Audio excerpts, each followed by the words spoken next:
CM Jaganmohan Reddy మరిన్ని జన్మదిన వేడుకలను జరుపుకుంటూ నిండు నూరేళ్లు జీవించి ప్రజలకు మెరుగైన పాలన అందించాలని కాకినాడ రూరల్ ఎమ్మెల్యే కురసాల కన్నబాబు ఆకాంక్షించారు. కాకినాడ వైద్యనగర్లో గల రూరల్ ఎమ్మెల్యే కన్నబాబు నివాసంలో సీఎం జగన్మోహన్ రెడ్డి జన్మదిన వేడుకలు ఘనంగా జరిగాయి. ఈ సందర్భంగా ఏర్పాటు చేసిన భారీ కేక్ను ఎమ్మెల్యే కన్నబాబు కట్ చేసి నాయకులకు తినిపించారు.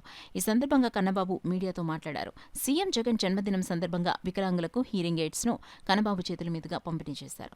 కార్యక్రమంలో ZPTC Nirukurthi Ramakrishna, MPP Gopisetti Padmaja Babji, rural నియోజకవర్గం అభివృద్ధి committee chairman Kurasala Satyanarayana, Settibalija corporation director Anasuri Prabhakar, Thimmapuram sarpanch Bezawada Veera Venkata Satyanarayana, మాజీ కార్పొరేటర్ వడ్డీ మణికుమార్, పార్టీ నాయకులు, కార్యకర్తలు, మహిళలు పాల్గొన్నారు.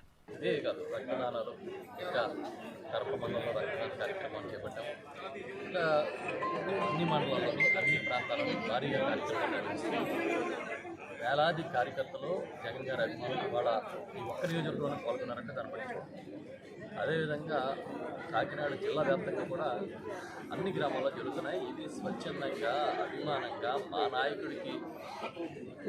నాయకుడి జన్మదినానికి మేమందరం కూడా జేజేలు పలకడం, ఆయన బాగుండాలని కోరుకోవడం మాకు చాలా ఇష్టమైన కార్యక్రమం అన్నట్టుగానే అందరూ చేస్తూ ఉన్నారు. చాలా సంతోషం. ఎందుకంటే ఇవాళ జగన్మోహన్ రెడ్డి గారు అంటే ఒక పార్టీకి చెందిన నాయకుడు కాదు, ప్రజలకు చెందిన ప్రజల ఆస్తి లాంటి నాయకుడు. ప్రతి కుటుంబానికి, కులానికి, మతానికి, ప్రాంతానికి అన్నిటికీ అతీతంగా మాకు ఓటు వేసారా లేదని ఈ గత 4.5 ఏళ్ళు, దాదాపు 5 ఏళ్ళుగా వస్తాం. ఈ 4.5 ఏళ్ల కాలంలో ప్రతి పథకాన్ని ముంగిటికి చేర్చి ఎన్ని విమర్శలు వచ్చినా, ఎన్ని కష్టాలు వచ్చినా, కరోనా లాంటి విపత్తులు వచ్చినా తట్టుకొని నేను విన్నాను, నేను ఉన్నానని ఏదైతే ఆయన చెప్పారో దాన్ని వాళ్ళ అక్షర సత్యం చేసి మీరు పురాణాల్లో చదువుకున్నాం, లేకపోతే అంతకుముందు ఇతిహాసాల్లో చదువుకున్నాం. మంచి చేసేవాడు చుట్టూ ఖచ్చితంగా విమర్శించేవాళ్ళు, రాక్షసులు, ఆ యజ్ఞాలు భగ్నం చేసే దుష్టులు అందరూ ఉంటారు. స్వార్థపరులు కేవలం అధికారం కోసం తెగబడి ఇవాళ రాజకీయం చేసేవాళ్ళు జగన్మోహన్ రెడ్డి గారిని కానీ ఆయనతో పాటు ఉన్న మా నాయకుల్ని కానీ చాలా దుర్మార్గంగా కించపరిచి ఆత్మాభిమానాన్ని దెబ్బతీయాలని, ఆత్మస్థైర్యాన్ని దెబ్బతీయాలని ట్రై చేస్తున్నారు. లేనిపోని ఆరోపణలు చేస్తూ ఉన్నారు.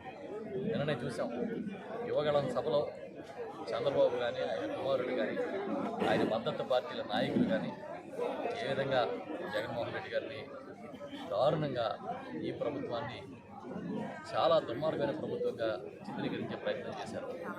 మేము అడుగుతున్నాం చంద్రబాబు నాయుడిని, నువ్వు ఈరోజు ఏ పరిస్థితి నీకు ఎందుకు వచ్చింది? ఎందుకు నిన్ను ప్రజలు పక్కన కూర్చోబెట్టారు? 23 స్థానాలకి ఎందుకు నిన్ను పరిమితం చేశారు? ఎందుకు చేశారంటే ఏనాడు పేదల గురించి ఆలోచించని నాయకత్వం ఇది. ఏ రోజు ప్రజల గురించి ఆలోచించిన నాయకత్వం ఇది. పెత్తందారుల కోసం, కార్పొరేట్ శక్తుల కోసం, నీ చుట్టూ ఉన్న వంది మాగదుల కోసం, నీకు మద్దతు ఇచ్చే కొన్ని సామాజిక వర్గాల కోసం పనిచేసేవనేది అందరికీ తెలిసిన నగ్న సత్యం. అది ఇవాళ మళ్ళీ నేను మారిన మనిషి అని మేకతోలు కప్పుకున్నానంటే నమ్మడానికి ఎవరు సిద్ధంగా లేడు.